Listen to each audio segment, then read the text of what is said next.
এই হলো আমার সোনা মা সারামণি ভাতিজি। ওরা হচ্ছে ওর নানু বাসায় বেড়াইতে গেছে আমরা আসার আগে, তো এখনও আসেনি। তো শাওন হচ্ছে আমার ছেলে আর কি, শাওন ওকে হচ্ছে যে নিয়ে আসে, প্রতিদিনই নিয়ে আসে।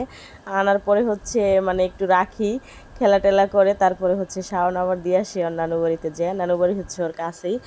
তো সোনামাটা হচ্ছে মানে ফোন দেখে হাসতেছে, তো ভাবলাম একটু ভিডিও করে শেয়ার করি আপনাদের সাথে। আমার সোনামার জন্য সবাই দোয়া করবেন যাতে সুস্থ থাকে। ওর একটু ঠান্ডা জ্বর এখন আর কি। তো নিয়ে আসছে শাওন, যে খেলা করতেছে।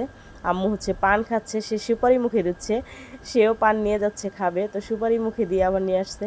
তো আসসালামু আলাইকুম, আপনারা সবাই কেমন আছেন? আশা করি যে যেখানে আছেন ভালো আছেন, সুস্থ আছেন। আলহামদুলিল্লাহ আমরাও ভালো আছি, সুস্থ আছি। তো চলে আসলাম প্রতিদিনের মতো আবার একটা নিউ ব্লগ নিয়ে। আশা করি যে যেখান থেকে ভিডিওটি দেখবেন অবশ্যই ফুল ভিডিওটি দেখবেন স্কিপ না করে, আর সাবস্ক্রাইব করে দিবেন, পাশে থাকবেন। সাবস্ক্রাইব করে দিয়ে পাশে থাকা বেল আইকন বাটনটি অন করে দিবেন, যাতে আমি ভিডিও ছাড়ার সাথে সাথে আপনার কাছে নোটিফিকেশন চলে যায়। তো যে দেখতে পাচ্ছেন আমি হচ্ছে পাট নিতেছি, মানে বাবার বাড়িতে আইসা হচ্ছে কোনো কাজকাম তো করি না, মা হচ্ছে রান্না করে বসে বসে খাই। তো আজকে হচ্ছে সকাল সকালে আমাদের পাট উঠাইছে আব্বা। তো প্রচুর রোদ দেখতে পাচ্ছেন, রোদের জন্য হচ্ছে তাকানো যাচ্ছে না। তো সবাই হচ্ছে রাস্তাতে আর কি পাট নিতেছে আমাদের বাড়ির সাথেই। তো মাকে বললাম যে আমাকেও নিয়ে দাও কয়টা, আমি বসে বসে নেই। তো আম্মা বলতেছে যে পাট নিলে হচ্ছে কাপড় চোপড় তলায় যায়, হাতে গন্ধ কয়, যে নেওয়া লাগবে না। বলতেছি না, অনেক দিন ধরে পাট নেওয়া হয় না, প্রায় 2 বছর ধরে। আমি কিন্তু আমাদের বাড়িতে 2-3 মাস পর পরে আসি বেড়ানোর জন্য, বাট কাজের সময় আসা হয় না। আর বিশেষ করে 2 বছর ধরে হচ্ছে মানে যখন পাট আসে ওই সময়টাতে হচ্ছে আসা হয় না। তো আমার খুব শখ লাগলো যে নিব, তো যে আম্মু হচ্ছে কয়টা আয়না দিছে, আমি হচ্ছে নিতেছি। তো ভিডিওটা হচ্ছে আমার চাচাতো বোনটা পাট নিতেছে, আপু আমি একটু ভিডিও করে দেই। তো হচ্ছে একটু ভিডিও করছে, তো ভাবলাম আপনাদের সাথে একটু শেয়ার করি যে কি কাজ করলাম। গ্রামের মেয়েরা বধূরা মানে কি কাজ করে, কিভাবে জীবনযাপন করে আর কি গ্রামের লোকেরা। তো এখন কিন্তু গ্রামের মানুষও খুব শৌখিন হয়ে গেছে ঢাকা শহরের মতো আর কি। তারা দুপুরের আগে রান্না বান্না করে দুপুরে ওরকম একটা ঘুম দেয়, সকালে লেট করে ঘুম থেকে ওঠে। গ্রাম কিন্তু এখন গ্রাম নেই। আর বিশেষ করে আমাদের এখানে খুবই উন্নত হয়ে গেছে, যেহেতু পদ্মা সেতু হয়ে গেছে, পদ্মা সেতুর সাথে এখানে আমাদের বাড়ি। আর বিশেষ করে এখন গ্রাম আর গ্রাম নেই, সব গ্রাম অঞ্চলেই খুব উন্নত হয়ে গেছে। যেমন আমাদের এই গ্রাম, আমাদের এখান খুব উন্নত, ঢাকার থেকে উন্নত হয়ে গেছে। তো মানে গ্রামের মানুষের শৌখিন। তারপরে যে পাট নিয়ে রাখা হয় হচ্ছে, যে পাটের পাটকাঠিটা হয় এটা দিয়ে হচ্ছে ভাত রান্না হয়, লার্কি হিসেবে ব্যবহার করে। তারপরে পাকের ঘরের বা গোয়াল ঘরের বেড়া টেরা বাঁধা হয় এই পাটকাঠি দিয়ে। তো রাস্তার মধ্যে হচ্ছে আব্বা পাট উঠেছে সকালবেলা, তো সবাই হচ্ছে নিতেছে। তো আমি হচ্ছে একটু ভিডিও করছি। দেখেন ছোট্ট পিচ্ছি চাচাতো বোন, সেও পাট নিতে পারে, কতগুলো পাট নিয়ে বসছে। তো আমিও কিন্তু প্রচুর পাট নিতে পারি। আমরাও ওই ছোটোবেলা থেকেই আমি নাকি অনেক কাজ করছি, এরকম পাট আমিও নিতে পারি, এখনও পারি। তো 100-র উপরে পাট নিতে পারবো ইনশাল্লাহ। গ্রামের কাজ কিন্তু মোটামুটি সবই পারি, বাট ওরকমভাবে করা হয় না। আসলে দেখা যায় 2-4-10 দিন থাকলে মা হচ্ছে ওরকম কাজকাম করতে দেয় না, আর করাও হয় না। তো এত পরিমাণে রোদ উঠছে যে ভিডিও করব ক্যামেরার ভিতরে হচ্ছে ক্লিয়ার আসতেছে না রোদের কারণে। মানে পাট যারা নিতেছে আমাদেরই বাড়িরই লোক, আশেপাশের মানে কাকিরা, কাকাতো বোন, এরকম আর কি, এরাই হচ্ছে পাট নিতেছে। তো এটা হচ্ছে আমি পাট নেওয়ার আগে আর কি ভিডিওটা একটু করেছি। আল্লাহ, আমার হচ্ছে প্রচুর ঠান্ডা লেগে গেছে এখানে এসে, গরমের ইসে আরও। তো বয়স যেন কেমন হচ্ছে আল্লাহ জানে হোক। তো ভিডিওটা হচ্ছে করছি যে আপনাদের সাথে শেয়ার করি যে গ্রামে পাট মানুষ কিভাবে নেয়। তো অনেকে হচ্ছে পাট চিনে না, এরকম কোনো লোক নেই, সবাই চিনে, বাট অনেকে জানে না যে এটা কীভাবে নেয়, কী করে। পাট কাটার পরে হচ্ছে এটা পুষ্কুনিতে পানির মধ্যে হচ্ছে জাগ দেয়, এটা পচে, তারপর হচ্ছে যেভাবে নেয় পাট হয়, পাটের লার্কি যে পাটকাঠি বের হয়, যে আব্বা হচ্ছে এগুলো এখানে উঠে রাখছে, তারা হচ্ছে নিয়ে নিয়ে যাচ্ছে আর কি, নিয়ে নিয়ে হচ্ছে নিতাছে, যে দেখতে পাচ্ছেন। তো বাড়িতে হচ্ছে মোটামুটি A to Z মিলে আজকে মানে কেমন একটা বিপদ অনেকে জানেন। আমি প্রায় ভিডিওতে কথা বলি যে আমার চাচাতো ভাই জসিম, ওর বউ হচ্ছে ওর সাথে রাগ করে চলে গেছে। তো প্রায় মাস হয়ে গেল। রাগ অভিমান একটা মানুষের কতদিন থাকে বলেন। আর ওর বোর নাম হচ্ছে নূপুর, চাচাতো ভাই আমার, ও কিন্তু আমার বয়সে ছোট। ও খুব অল্প বয়সে বিয়ে করছে, লাভ ম্যারেজ করে। তো লাভ ম্যারেজ করে বিয়ে করলে তো এমনিও একজনের প্রতি একটা টান থাকে, তাই না? তো ওর হচ্ছে মা নেই, মানে আমার কাকি নেই, সৎ মা ঘরে।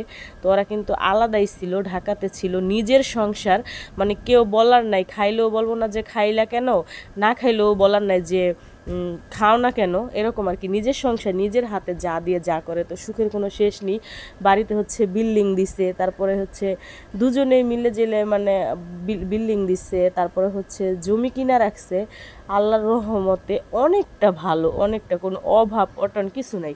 তারপরে স্বামী স্ত্রী টুকটাক একটু লাগেই। তো ছোট যে বাচ্চা মেয়েটা জান্নাত, আমার প্রায় ভিডিওতেও আসে, আমি বাড়িতে আসার পরও আমার সাথেই থাকে। ওর জন্য এতটা মায়া হয়, 3-4 বছরের একটা মেয়ে রাইখা রে ঘুম পাড়ায় রাইখা গেছে। তো যাই হোক, রাগ অভিমানে মানুষ অনেক কিছুই করে গেছে, তাতে আফসোস নেই। তো ভিডিও কিন্তু নূপুর তুমি দেখো, আর ও দেখে, ওর ফ্যামিলির সবাই দেখে আমি জানি। তো দেখুক তো একটা মানুষের যে কি অবস্থা, কি হাল।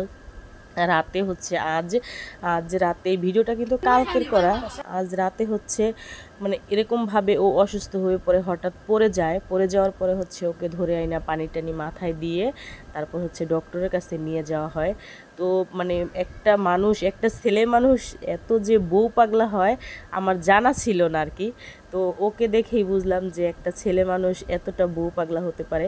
ওর বউ যাওয়ার পর থেকে ও কাজকাম ছেড়ে দিছে। ওর কিন্তু কালীগঞ্জে কারখানা প্যান্টের, কোট প্যান্টের, তো ওই কাজকাম ছেড়ে দিছে। 1 মাস ধরে বাড়িতে আসছে, কাজকাম ছেড়ে দিছে, খানা টানা তো খাই না।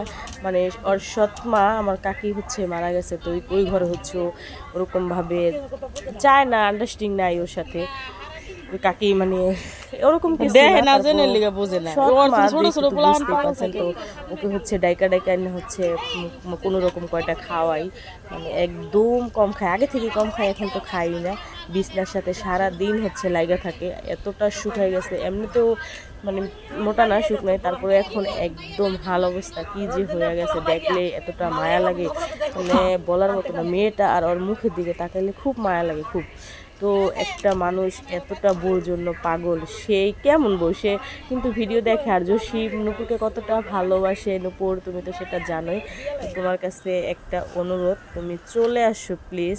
আর এই যে দেখতে পাচ্ছেন যে ওষুধগুলো, ও যে ভীষণভাবে অসুস্থ হয়ে পড়ে, ওকে নিয়ে হচ্ছে ডক্টরের কাছে যাওয়া হয়। তো ডক্টর হচ্ছে মানে অনেকগুলো ওষুধ দেয়, যে অবস্থা খুব খারাপ, খুব। আর এই ভিডিওতে ওকে দেখা যাবে, ফুল ভিডিওটি স্কিপ না করে দেখবেন। ও যে কি হয়ে গেছে, কি পরিমাণে যে শুকাইয়া গেছে, মানে মুখের দিকে তাকানো যায় না। আমার তো কষ্টে বুকটা হচ্ছে ফেটে যায়, খুব খারাপ লাগে। তো এরকম করাটা কিন্তু ঠিক না, যে একজন মানুষের, অনেকে দেখেন বউ চলে গেলে কিন্তু অনেকে খুশি হয় যে জাগা গেছে গা, বিয়ে আরেকটা করব। আর এরকম তো না যে কোনো কিছুর অভাব আছে, সব কিছু আছে, নিজের বিল্ডিং, নিজের জায়গা জমি, নিজের সব কিছু, কেউ বলার নাই। তো এরকম সংসার ছাইরা কেউ কি যায় বলেন? এই যে দেখতে পাচ্ছেন আমার ভাই, ও হচ্ছে জসিম, আর এই যে হচ্ছে জান্নাত ওর বাবা। দেখছেন, এই দুইজন মানুষের দিকে তাকাইলে কিন্তু ভীষণভাবে মায়া লাগে। তো কিভাবে যে ও থাকতেছে আমি জানি না। ভাই তুমি যেখানে আছো নূপুর, প্লিজ তোমার কাছে বিনতি নিবেদন এটাই আমার, যে তুমি চলে আসো প্লিজ। তুমি কি ভালো আছো যেখানে আছো বলো? দেখতেই পাচ্ছ ওকে, ও ভীষণভাবে অসুস্থ, দেখতে পাচ্ছ কতগুলো ওষুধ দিছে, ডক্টরের কাছে নিয়ে যেতে হবে। রাতে তো সবাই ভয় পেয়ে গেছিলাম যে কি না কি হয়ে যায়, এমনভাবে অসুস্থ হয়ে পড়ে গেছে। তো সবাই হচ্ছে একটু দোয়া করবেন, আর নূপুরের জন্য আল্লাহ পাক ওর একটু হেদায়েত দান করুক, ও যেন ও যাতে চলে আসে। যার জন্য এত পাগল, ওকে কেউ বুঝিয়ে রাখতে পারে না, ও বোর জন্য এতটা পাগল। তো আল্লাহ হাফেজ, নেক্সট ভিডিওতে দেখা হবে।